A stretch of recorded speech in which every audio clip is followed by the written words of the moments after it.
Bigla siyang promeno. Pero nawala ito. Walang banggaan, walang katawan. Tumingin siya palabas, pero ulap lang at anino ang nandoon. Huwag mo akong paglaruan, ha? Kinakabahan, dahan-dahan siyang nagpatuloy sa pagmamaneho.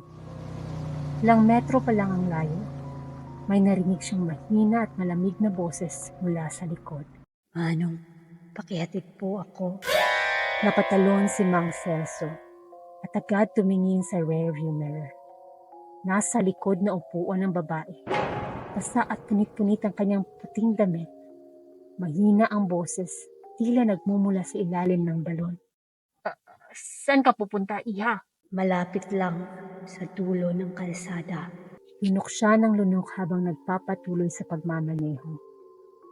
Pagdaan nila sa ilalim ng susunod na poste ng ilaw, muli siyang sumulyap sa rearview mirror. Wala na ang refleksyon ng babae. Agad siyang lumingon pabalik. Naroon pa rin siya.